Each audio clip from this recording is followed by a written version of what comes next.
अर्जुन उवाच पश्यामि देवांस्तव देवदेहे सर्वांस्तथा भूतविशेषसङ्घान् ब्रह्माणमीशं कमलासनस्थं ऋषींश्च सर्वानुरगांश्च दिव्यान्। ಶ್ಲೋಕಕ್ಕೂ ಮೊದಲು ಅರ್ಜುನ ಉವಾಚ ಪಶ್ಯಾಮಿ ದೇವಾಂಸ್ತವ ದೇವದೇಹೇ ಪಶ್ಯಾಮಿ ಪ ನಂತರ ಅರ್ಧಶ ಪೂರ್ತಿ ಯಾ ಸಂಯುಕ್ತಾಕ್ಷರ ಪ ಮೇಲೆ ಆಘಾತ ಮೇರಸ್ವ ಪಶ್ಯಾಮಿ ದೇವಾಂಸ್ತವ ದೇವಾಂಸ್ತವ ಅನುಸ್ವಾರದ ಉಚ್ಚಾರಣೆ ನಾಸಿಕಾ ವ ರೀತಿ ದೇವಾಂಸ್ತವ ದೇವದೇಹೇ ದೇಹೇ ನಲ್ಲಿ 2 ಅಕ್ಷರ ದೀರ್ಘ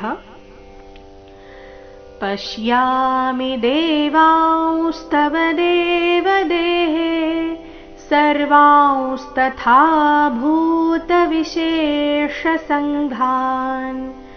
ಸರ್ವಾಂಸ್ತಥಾ ಈ ಶಬ್ದದಲ್ಲಿ ಸಹ ಅನುಸ್ವಾರದ ಉಚ್ಚಾರಣೆ ನಾಸಿಕಾ ವ ರೀತಿ ಸರ್ವಾಂಸ್ತಥಾ ಥಾ ಮಹಾಪ್ರಾಣ ದೀರ್ಘ ಭೂತ ಭೂ ಮಹಾಪ್ರಾಣ ದೀರ್ಘ ವಿಶೇಷ ಮೊದಲು ತಾಲವ್ಯ ಶ ನಂತರ ಮೂರ್ಧನ್ಯ ಶ ವಿಶೇಷ ಸಂಘಾನ್ ಘಾ ಮಹಾಪ್ರಾಣ ದೀರ್ಘ ಸರ್ವಾಂಸ್ತಥಾ ಭೂತವಿಶೇಷಸಂಘಾನ್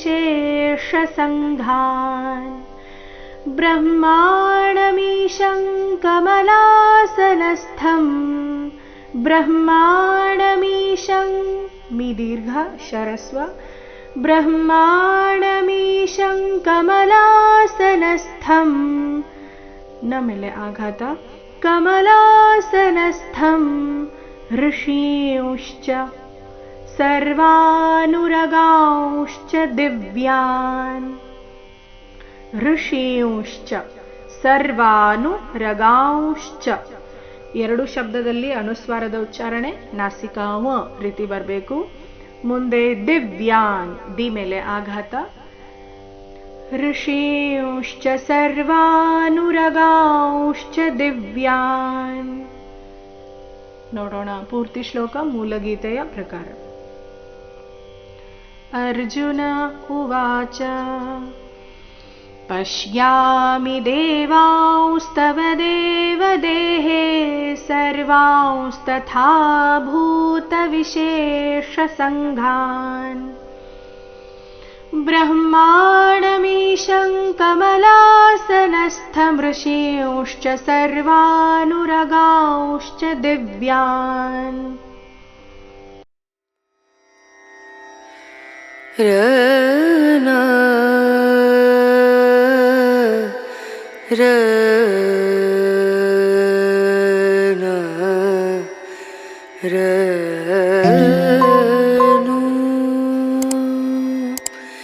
रे